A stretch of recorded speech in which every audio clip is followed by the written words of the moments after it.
Hello, good morning. Good Hi, good morning. morning. Good morning. I wanted to leave that Beethoven on, but it might be might have a copyright that would have kept Oh, us from using this video. Yes, then you Although can post it, then they would flag you. they would flag it, even though you can't copyright Beethoven. it appears that guy had some lessons. That guy's been taking lessons. Yeah, that's uh that's the piece I'm working on now. So that's the answer. I will play it myself and there'll be no copyright issues. There you go. See, there's always a solution. Well, Mhm. thanks everybody for coming today. I know we're getting close to the holidays and a lot of people are frantically preparing. And I know a lot of people who are doing that. So thanks for having one more business day while we get there. Yes. Everyone can bicker with family tomorrow. I got all day. Yeah.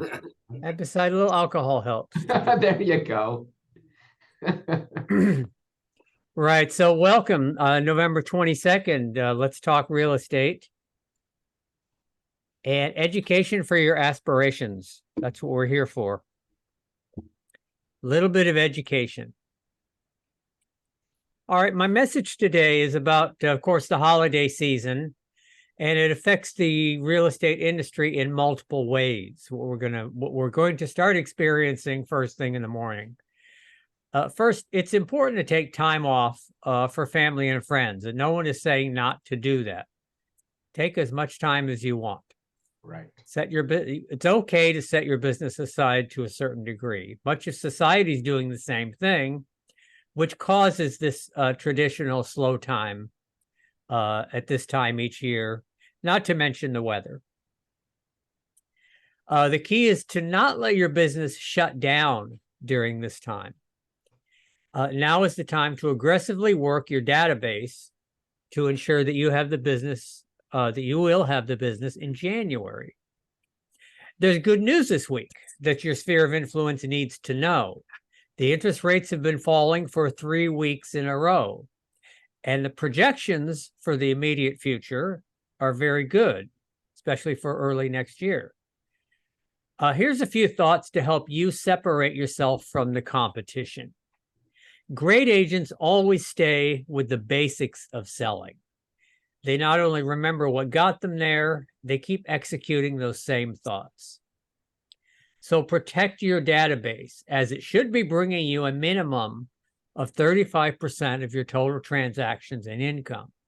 And by protect, I mean to communicate with them on a regular basis. Your continuous skill development never stops. And in a slowing market, skill development widens the gap between you and your competition. I guarantee very few realtors are doing what we're doing today. They're not taking this time to develop skills if they are even exposed to the proper skills in the first place.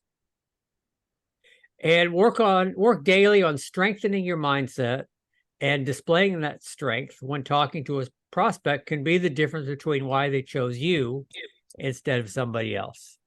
And remember, treat your business like a business.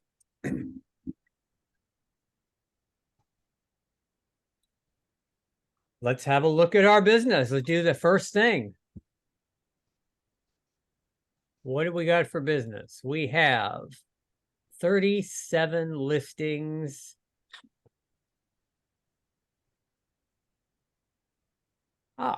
Came up today. Good. And Kung, how are we doing for listings and sales? I got some sales from you. Right. All of our Portland agents are staying busy this quarter, showing houses to buyers, holding open houses, getting under contract and closing. So let's see. We have closings by Faye. She closed a property yesterday. Congrats to Faye Wu. Oh, good job. Very nice transaction. I closed one last week, actually on Monday, actually. That was 2 days ago. So yes, that one was a hard one, but it got got my sellers what they were looking for. Let's see, we have new listings by Grant Baker and Michelle Schock, and pending transactions also by Grant Baker and Michelle Schock. So agents are staying busy in Portland. Reach out to your managers if you want to talk about holding open houses and doing broker tours. We had a great broker tour yesterday hosted by Grant Baker on his new listing. Our office went and visited him and showed our support. So let us know if you want to hold one open, and we'll go support you as well. That's right. Right. All right. Yeah. Having a home open on a broker tour is good marketing. Sellers love it. Sellers love it when you tell them you're bringing a group of agents in. Shauna, what's happening in Washington? Thanksgiving. Yes. Yes, Very we have a new listing. Shauna's going to be listing one. She got photos done yesterday, and it is out, I believe, in Yakult. Wait. Yes, Yakult. It's really far out there. So that'll be coming, but it's a very nice property, and it's got a shop and all sorts of stuff. I'll let her tell you about it next week. But so that should be coming live soon. And I'm going to meet with the seller today on my one of my listings here in Vancouver. I haven't really been marketing it, so we're gonna get I'm gonna actually get keys. It's been listed, but we haven't really marketed it too much because she wanted so much time rent back that nobody was really interested. But we are finally ready to. She's moving out, and I'm getting keys, and we're gonna get real photos, and everything will happen there. So that one will go. It's in the 400,000 range, so it should go pretty fast. I'm talking with somebody this morning on my Pompano, so hopefully something works out in my Woodland house. We have cash buyers who want to close quick, and she's already half out of there, so we'll see how that goes. I don't want to jinx it, so we'll just hope it works out for everybody on that one. And yeah, that's all right at the moment, but there are possibilities of an offer in another Woodland house that Brianna has listed. So we have buyers looking at our listings, so that's good. We would like to get all those listings sold. We have like, I don't know, 7 or so of them right now. Yes. Nice. We are Excellent. listing heavy. Yeah. I see a lot in Caldwell. What's happening in Caldwell? Nice. There's so much potential with that lot right there, exciting to see what's going on. There is. There's been a number of people who wanted to buy it, but one of which was a manufacturing builder, and he wanted to build them there and place them there for sale, which he could do, but then he wanted to build a mobile park, which he cannot do, and so that's why he decided to not buy it. But the one right now wants to build a triplex duplex, and he may or may not be able to do that. He can do an apartment complex, but that may be a bigger project than what he had planned. So Right. It'll be interesting to see if his plans get passed, and if so, then we'll have a sale. Nice. Okay. Nice. Hey. And what is pending here? 7/15 9th. I think I remember seeing this. That is our that's Lisa's house. It's pending. So she moved to Scappoose, and there's her Idaho home pending. I think it's actually officially closed. That looks like Lisa's house. Yeah, so cute. That's, It's a piece of candy. that is cute. Okay. Yeah. All right. Oh, good. It's closing next week. All right. And I know Augie has that. Okay. Excellent. Excellent for this time of year anyway. Yeah, one thing I'll quickly point out with one of our agents, just to kind of show you how the struggle is real but achievable. We did have an agent, Grant Baker, who had a goal, and during the summers, it was a little tougher this summer with the rate change. And right here in the fourth quarter, he's going to meet his goal. So if you just keep at it, his keeping at it is real proof that you might just pull it together in the fourth quarter. Sure. So Sure. congrats to him. Yeah. Amazing things happen in the fourth quarter. Yes, the fourth quarter. We also have someone who wanted to lease the building here in Caldwell. So we found a tenant. We have a tenant in Caldwell. Yes. In the fourth quarter. In the fourth. Hmm. Yes. So you know what? So there's activity all the time. Happy Day holiday. in business. Yes. Happy fourth quarter. Yeah. Okay. Any haves and wants? Anyone have a pocket listing coming up? Anyone have a pocket buyer? Yeah, I have a listing coming up in Milwaukee. It's currently being worked on. The repairs should be finished by next week, but it should hit the market early December. But if you have a buyer for a 2-bedroom, 1-bathroom, nice small, bungalow, cute neighborhood in Milwaukee, Oregon, just let me know. I can send you over the information and maybe even get you into the house before it hits the market.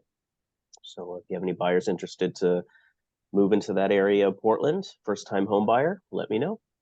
It is a wonderful home in a wonderful suburb. Yeah, definitely contact him. Nice. All right.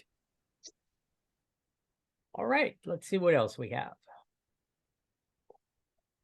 All right. 121. Keep that in mind for vacation. That's coming up fast. March 4th. And yeah, I've got to make reservations, see what the hotel is like. They will have got a block of rooms for the hotel. And let's just all be hotel critics. We'll be among the first people to ever stay there, eat in the restaurants, and it's the Fountain Blues first year. We can write some reviews and take some videos while we're there and critique it. That'll be fun. Yeah, I'm excited. Yeah. I know Portland went on a property tour on Tuesday. And do you have a lunch and learn coming up?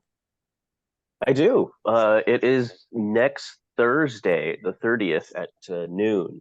It's going to be a Zoom class. It's going to be on seller carried financing, but you're welcome to join us at the Portland office for lunch. Just bring your laptop and log in with the rest of us and learn about this important topic that I think is going to, be very pertinent in the coming year. So. Eat and lunch, and this is open to all agents because the subject matter is seller carry, so it doesn't matter where you are, you will learn.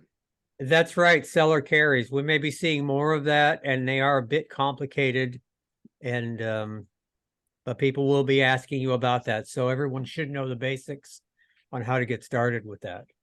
Yes. Yep, they have forms and everything for that. Here in Washington, I don't know There's about a form Oregon. Good. Okay. The guest, Jimmy Conover, was last week. But he had some very interesting things to say. I thought his service was interesting, although it seemed kind of expensive for what it was doing. I think he wanted to make these YouTube videos for you and get you out on a regular schedule on YouTube.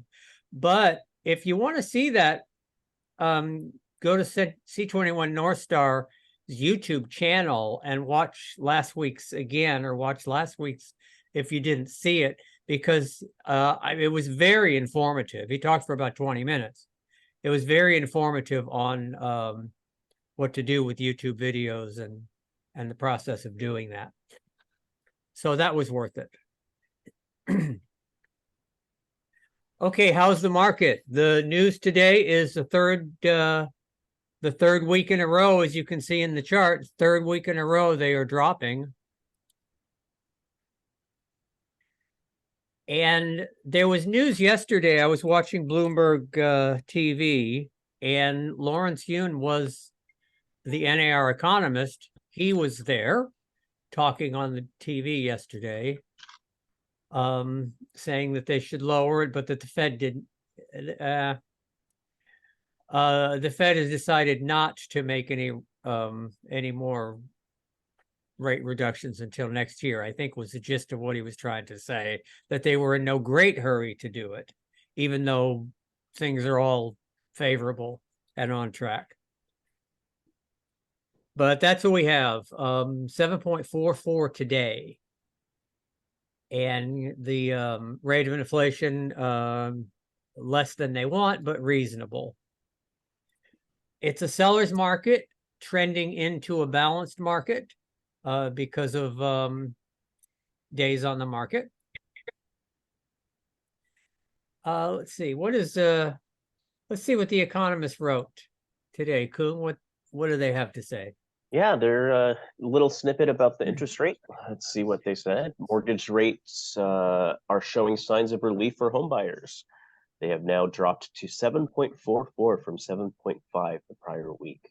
The 3-week drop is a steady sign we likely have hit a peak and are headed south for mortgage rates, especially as the 10-year Treasury continue its fall from a peak of 5% to 4.4% today. Late fall and early winter are typically slower home sales months, as home buyers generally do not want to uproot their family in the middle of the school year, and shopping for a home in the snow may not be an attractive option. However, as rates continue the expected decline, this might be a calmer season to home shop before rates fall into the 6% range in spring and pent-up demand floods into the market. Yeah, it's I've been telling buyers that it's a good time. We don't want to deal with that competition when those rates fall. You're gonna pay more than you want, and there's gonna be multiple offers to compete with, and today is a good time to buy. That's right. That's right. Less competition in the winter. Mm-hmm. All right. Thank you. Thank you. And Kuhn, how is the market in Portland? Well, we are seeing a slight decrease in home prices nationwide as interest rates continue a slow trend upwards. However, this continues to be a seller's market due to a shortage of available housing. Average days on the market is up to 45 days from 37 days, with 2.9 months of inventory. Median home prices have decreased 2.9% over last year, from 550,000 to 534,000. Interest rates are currently 7.44%, but are expected to fluctuate slightly over time. This is a great time to list while it's still favorable to sellers, and buyers also benefit from these dropping prices. Excellent. Shauna, how's the market in Clark County? Well, it's great. We are seeing a slight decrease in home prices nationwide as interest rates continue a slow trend upwards.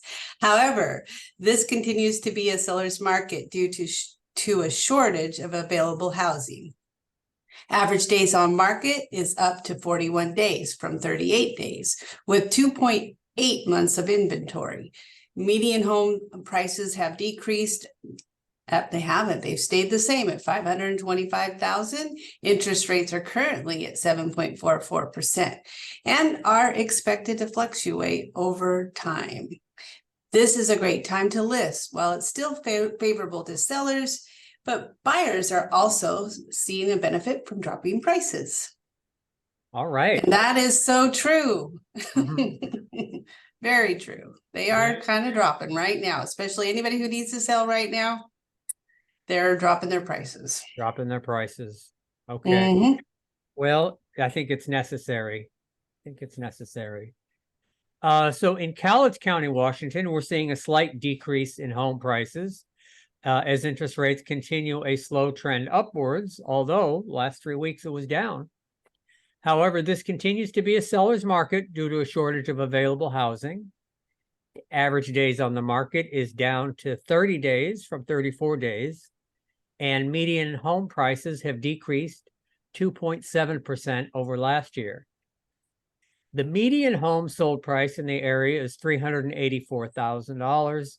Interest rates are currently 7.44% and are expected to fluctuate over time. It's a great time to list while it's still favorable to sellers. Buyers are also benefiting from dropping home prices. Nice. Yeah. And again, I always say Cowlitz County, more affordable. Yes.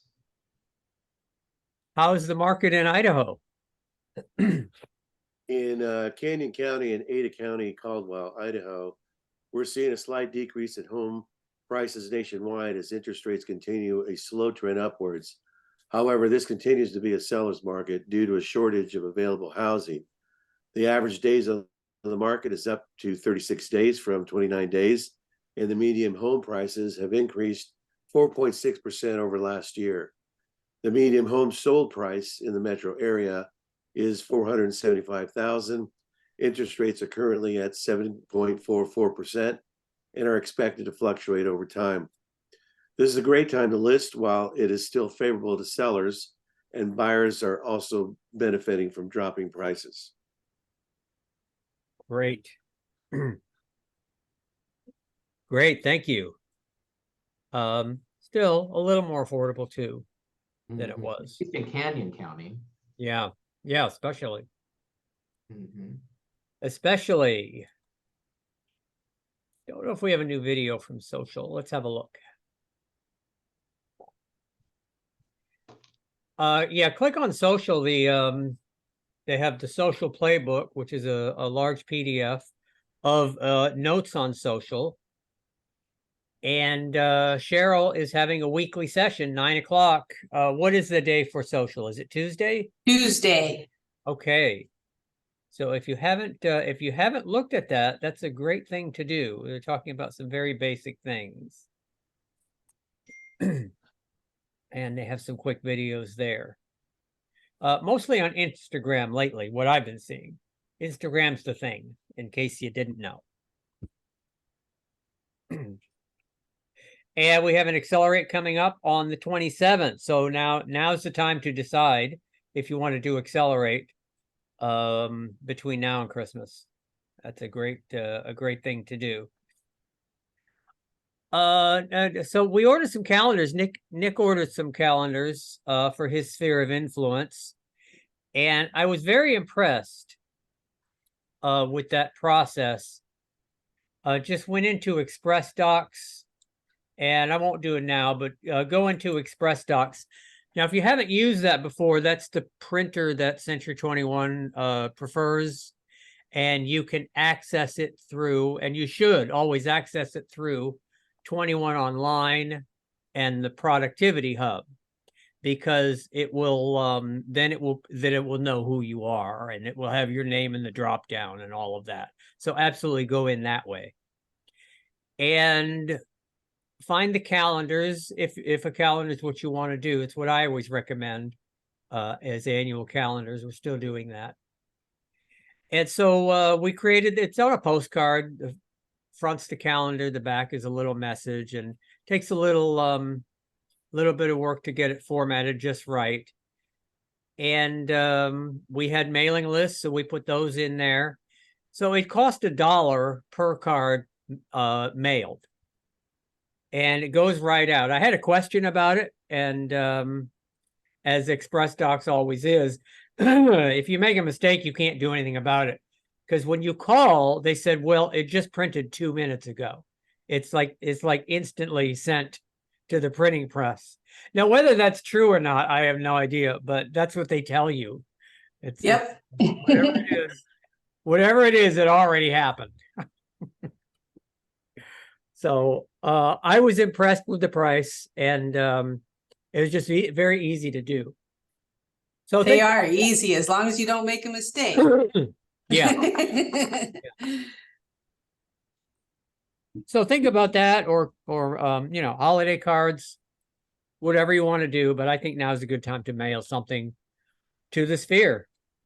Look, when the market is down, the sphere is maybe all you have. It's the only reliable thing you have is the people that you've worked with in the past, the people that know you. And if you need a boost in your mindset, reach out to your sphere. It'll remind you of good times and busy times. All right. All right. We've been talking about lead follow-up. How far did we get last time? I don't remember. I have to look. Let's have a look. Let's have a look. Lead follow-up is just one topic that creates a lot of discussion. And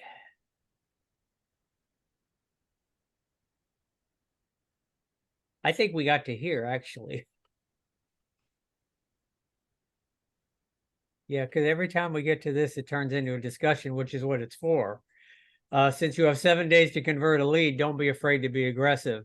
Well, that's based on your definition of a lead, but my definition of a lead is something that is sitting on the top of your desk every morning, and you think, are they going to call me today? Am I going to what am I going to do strategically on this lead because they're hot? That's my definition of a lead. Everything else goes on the back burner, goes into the long-term thing. And so that's what you're after. You're after actual leads that are going to do something, soon. So that's what we talked about last time. Be very aggressive on that. What does it say, Shauna? The next one, you want me to read the next one? Yeah. Okay, most agents have too many leads in their database. The disadvantage of having so many leads, so many leads are the following. The bad leads hide the great ones from you. So I did a lot of that this last month where I was tossing some because I decided I wasn't going to spend time on people I didn't really even want to send a card to. So I weeded through mine, and it is easier to focus on the people that are important. So it does. I mean, if you have a bunch of people in there, it's just going to hide them. So that makes sense. If most of our leads are not great ones, the urgency for lead follow-up is diminished. Yeah, I can see how that would work because lead follow-up is very much a key to your success here in real estate. If you don't follow up with people, I mean, they gave us a statistic, I think recently, what was it? 70% of your deals are going to be on lead follow-up and not on your first contact. So that makes a lot of sense. It is a huge waste of time to be tracking and calling people on a regular basis who are not going to be moving in the near future. Yeah. And sometimes they say they are, and they're really not. I don't know if you guys have ever had clients like that. I've had people who I met with a year and a half ago, I think, and they told me they were putting their house on the market and it was going to sell super fast. And I have showed them houses 3 times they've come to the area. I've rearranged my schedule to show them houses, and their house is still sitting on the market in California. So it doesn't always work the way they say it's going to work. And so now, I mean, they're not high on my list of follow-up. I mean, if they have something go on, hopefully they'll call me.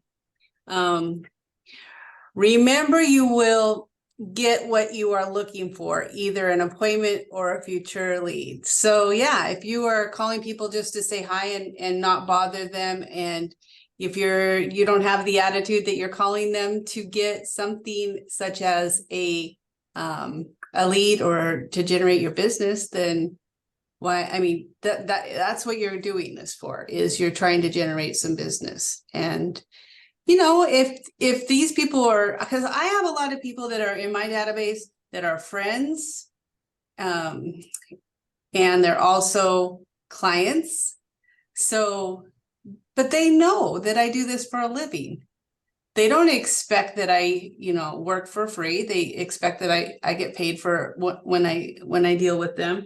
And so if I call them and ask them for business, that doesn't offend them. They know that I do this for a living. So, and quite honestly, if they didn't understand, I don't really want them to be my friend. Right? That's it. Listen to that, everybody, because you have to have the confidence to be Shauna Dolby. It is her life, and she doesn't make an excuse, and she doesn't feel bad that she mentions, what are your housing needs? because that's a part of her. And other people, you know, maybe when you're new to the business, you're embarrassed about that. You don't want to be seen as pushy. But at some point in your career, you get to the point where that's just you. And everybody knows that and everybody's comfortable with that. Right. I mean, you got to look at it. Would you rather have them call somebody else that isn't going to do a good job for them? You know, you're going to take good care of these people. So obviously you want to talk to them about it. It goes two ways. They're going to call you when they need stuff too. Like the other day, I was at maybe even at dinner or something. And I was in a class. I was in a class and somebody called from my group of friends. I mean, this is somebody I've gone on trips with, somebody that, you know, hasn't done a deal with me, but is in my group of friends that I market heavily to. And she called me to find out information on what she should do. She wanted to know if, you know, if she remodeled her house, is it bad that she's taking out one of the rooms to make a master bedroom bigger? And I said, well, can you tell me how many rooms? Because that makes a difference. If you're going from a 2-bedroom to a 1-bedroom, that might hurt you. But she was going from a 4-bedroom to a 3-bedroom. And I said, I think that would be better. People like bigger, you know, primary bedrooms. So, you know, but I thanked her. I said, you know what? Thank you for thinking of me when you were, you know, trying to decide that. I'm always here for you, you know, or anybody, you know, I plug myself. And it's not awkward at all because it goes both ways. They need your help sometimes. You need their help sometimes. Yeah. That's what friends are for. Yep. Yeah. And another thing about this paragraph I like is that the bad leads hide the great ones from you. And the people in your database that you don't like, get them out of there as fast as you can. You don't even want to see their name. Okay. If it was a bad transaction, if there's just no recovering from that, get the name out of the database. Don't pretend they're someday gonna do something. Yeah, hopefully there's not a lot of those, but it happens. It happens to everybody. It's hard to take sometimes, but you know, not everybody likes us. And we don't like everybody. So yeah, get rid of those people. That'd be like the D group. Where the CRM though, however, where would we put the people that might have a sphere of influence, a friend, a family member you think might refer to you, even though they may not be personally selling or buying a home? Well, there's a saying though, you know, if you ask for referrals from people that you don't like, most likely you're not going to like the people they refer either. Yes. But I mean, yeah, you could put them in there. Just keep them in an email campaign. Don't call them. Maybe, I don't know. Right. That's a tough one. Probably, like you said, it's not. You'd want to put those people, the positive people, in that group too. So. Well, yeah, and you're talking about more of a long-term database. So if you've worked with them in the past, or if it's just a VIP in your life, yeah, they'll refer you.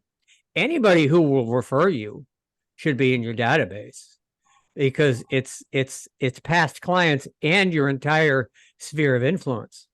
Right. Yeah. Nice. What's the next one? One of the fears that we have with doing lead follow-up is specifically asking for a person's motivation because they may not be motivated. And then we realize that we do not have a real lead. So that you can just hear my fairy saying that, can't you? Because, you know, it's like if they're not motivated, then what are you guys talking about? It's not, you know. There's a lot of people out there that will do that to you, especially when they are bored and don't have anything else to do in the cold winter months. So don't let people take up your time. They do take up your time. If you have not listened to the Mike Ferry program, I am always recommending that you do. And he has it on the audio. He has it on tapes. And it is on our website. It is on C21 Brokers under training to listen to, and you can listen to it in your car. You can play it on your phone. And once you listen to it, you realize that the heart of the system is motivation. It guides everything that you do with a client. You have to know their motivation. You have to have the confidence to ask for their motivation, the confidence to ask them a bunch of personal questions because they're asking you to do something very important for them. And then it will guide you. It will constantly guide you on what to say and what to do. Yeah, I Right? definitely. Yeah, it's funny that you say that it is a confidence thing, because I remember when I first started listening to it, I started telling people that I needed to know what they were doing. I never did that before. I never found out, like, why are you moving, unless they were just telling me.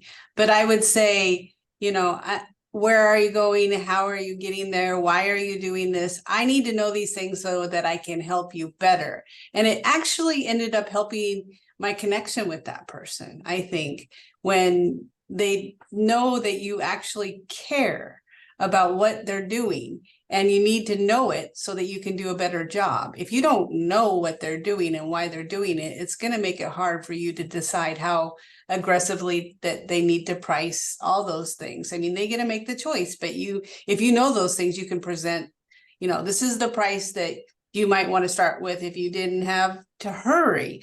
But I know that you really need to get to North Carolina, to help your mom right away. So let's price it right here where we can get some immediate action. So that is, if you don't know the motivation, it makes it really hard. It never really clicked in my head. I just always thought it was about making them like me and making them pick me. Mhm. And it was more about me than about the person. Once I flipped it around, it just makes it so much easier. And they look at you more of a professional, as their guide through whatever they're doing. It's just different. It shouldn't be about you when you go on an interview for a listing. It should be about the person or the family or whoever it is. Absolutely. And another confidence issue is you're asking very personal questions because you do need to know, and you need to know if they can sell. When you're working on a price reduction, you need to know something about their financials. Are they underwater? Do they need to bring cash into this? Or are we dealing with their equity in negotiating these prices? You really do need to know that. And we've kind of lost sight of that. We send people, the first conversation is, oh, don't tell me anything about your money. You just go to a lender and tell me how much you can spend. But you really sometimes need to know more than that when negotiating. Remember, Nick, a few years ago, you and I were at a conference call negotiating an offer, and it was the other realtor, and he was really a jerk. And they didn't have a great offer, and they were being a little secretive. And I said, what are the source of these funds? They were putting a big cash down payment. And the guy said, well, frankly, that's none of your business. What did I say, Nick? I got a little bit testy with him. I got very testy with him. Exact words, but I do remember this. Yeah. Well, I just shouted. I said, work with us. I think it was. I can't help you if you won't tell me anything. The seller is not have confidence in you. Right. Give me something to work with. I do remember that now. I can't remember your exact words, but I do remember you kind of finally saying to them, you're their representative and you're not assisting us with getting this closed. Exactly. Take control of the situation. Yes. And a thing like that. Mm-hmm. Yeah. Yep. Yeah, if you don't ask, like and it works with the buyers too. If you can't ask them how they're going to pay for it. I mean, that it is rude sometimes, but I can be rude because I don't want to spend an hour trying to help somebody find a house who thinks they can get a FHA loan on a mobile home in a park. So, I mean, sometimes you just got to cut right through and find out what's going on. Mm-hmm. Right. Absolutely. Just and you can do it any different way.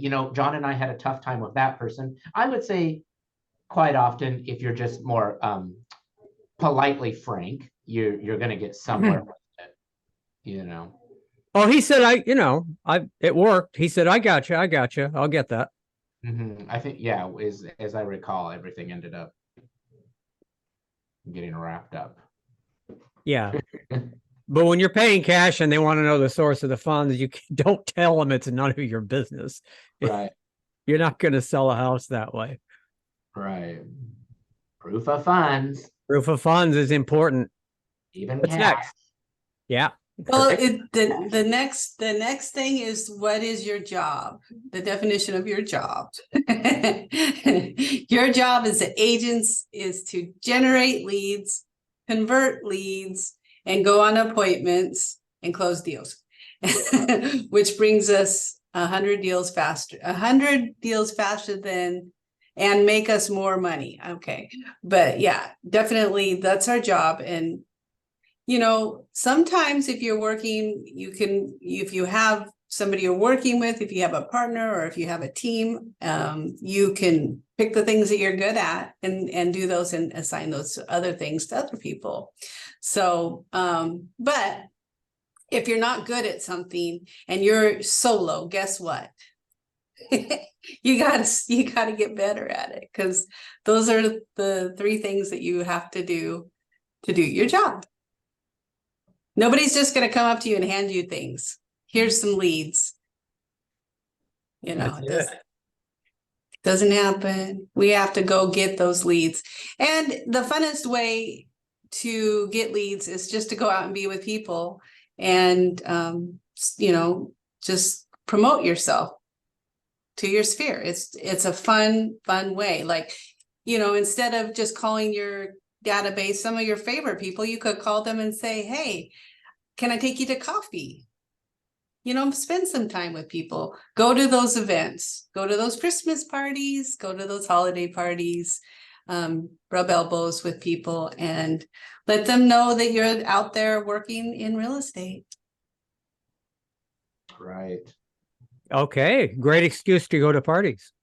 It is. And go, yeah, and work on your skills. Come to the skills, you guys.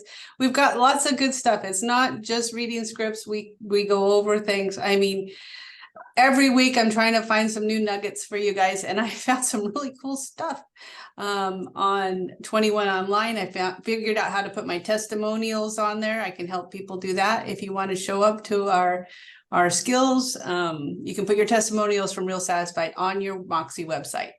And I also figure out how to get your favorites on there. So there's a lot of things that, if you just show up, we can talk about working on your, whatever you're weak on, we can work on it during that 9 o'clock time, or call somebody at any time. We can arrange, to help you. Great. Okay. Let's see. Remember that lead follow-up is like prospecting. It's a numbers game. Mhm. It is. And there's a lot of numbers out there. You have to find the number. If you're making calls, if you're circle prospecting or something like that, you need to call until you get one. And then you have a number. Okay, that took 50 calls. All right. Now you do another 50 to get the next one. Because they say, what do they say? It's 100 contacts or something like that. It is a big number, and that's another thing to remember. So when you do get into that, you gotta do quite a bit. Yeah. And if you get frustrated, just go back to the previous one. What's your job? It's your job. So you just got to keep going and keep going. But knowing it's a numbers game and having an idea of what the numbers are, let's say it's 100. You got to talk to 100 people to get an appointment. You have to know that, and then you won't get discouraged. Because as you get nowhere, you think, well, I've only done 75. I've only talked to 75 people. And so I'm not expecting, I'm not expecting to get one yet. Yeah, I think that's pretty accurate. I think 100 would be pretty good odds if you were making 100 calls. And if you do better, then that's great. Maybe you could take a day off. Yeah. Okay, what's the next one? Mhm. Leads have no actual value. Appointments and contracts have value. The objective is to turn them into appointments as soon as possible or get rid of them.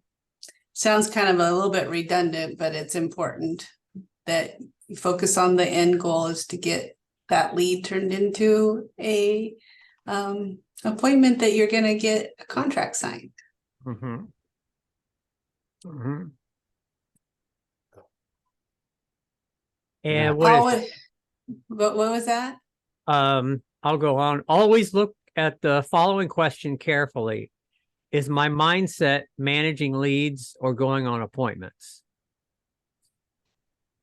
So what he's trying to say there is keep your eye on the ball. You're to be going on appointments. Right.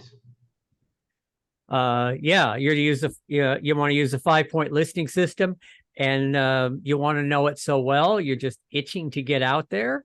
You just really want an appointment badly, so that you can do that presentation. So keep in mind why you're making these calls or why you're talking to people. Yeah, don't get wrapped up in fussing too much with your leads, because you want to be at people's homes. Mhm. Right. Right. The primary purpose of our lead follow-up is to keep reselling our clients on an appointment, not just to keep building rapport. Same thing, keep your mind on why you're doing what you're doing.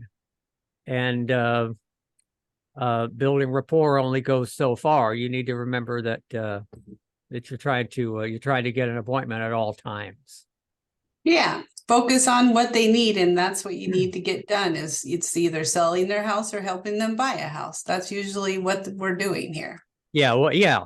What are we doing here?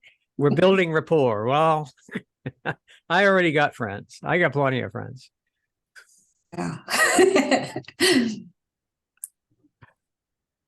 Since we all have the same leads, think about that. Thinking that they're going to get better with age makes no sense. Remember, we're not going to do a better job with them in the future than we have done with them in the past. What does that mean? We all have the same leads.